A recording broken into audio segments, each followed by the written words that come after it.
Hi, my name's Sonia Mena, and this is my fourth blog. So, people like to say that theater is dead or theater is a dying art, and honestly, sometimes spending all of my time learning how to be somebody else feels really self-indulgent and silly, especially when I actually spend 1 second looking at what's going on in the world. I mean, there's bombs going off, and I'm like, oh, let me study the words of some old dead guy. That makes sense. So, what does our work do? And why is looking at desire important today? Once I started finding the answers to these questions, I started just finding more and more questions, like, why is theater so expensive to make? And why do we need an entire institution to actualize our ideas? I mean, part of the thing that attracted me about theater and art in general was the freedom of it, but the more, theater artists that I talk to, they spend so much time trying to operate within institutions and getting funding, and you make sure you don't, do things that would offend certain people who are very high up in the ladder, and so on and so on. I mean, what does that have to do with storytelling?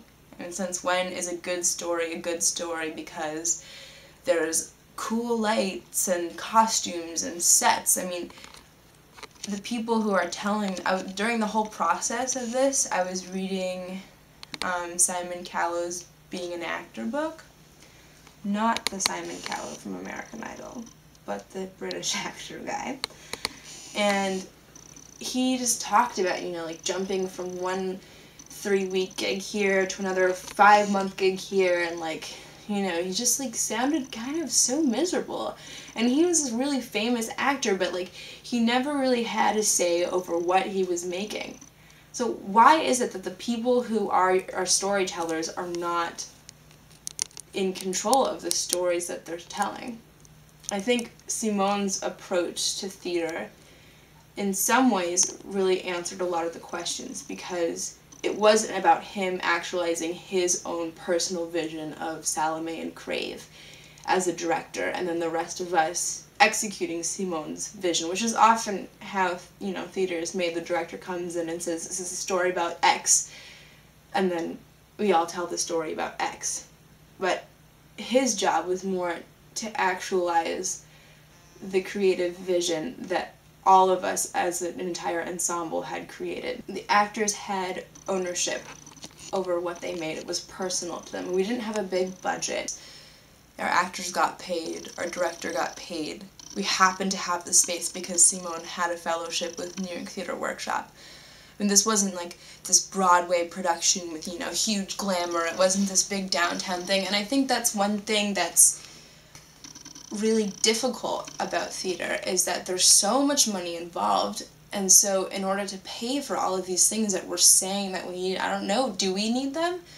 The only people, I feel like, just from the people I know, the only person who's going to pay over $30 for a ticket to a show is a really hardcore theater goer.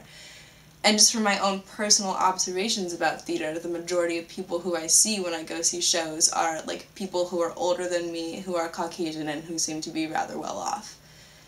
Well, I don't think that I'm not making art for those people. I want to make theater for people who are like me, because they're the ones who are most directly related to me. They're the biggest influences on my life. I want to make theater for people who are my age, Theater that transcends is taking this process that we went through and bringing it to this high school in Brooklyn and having them do the exact same thing. And I'm so excited and curious to see what the effect is on them.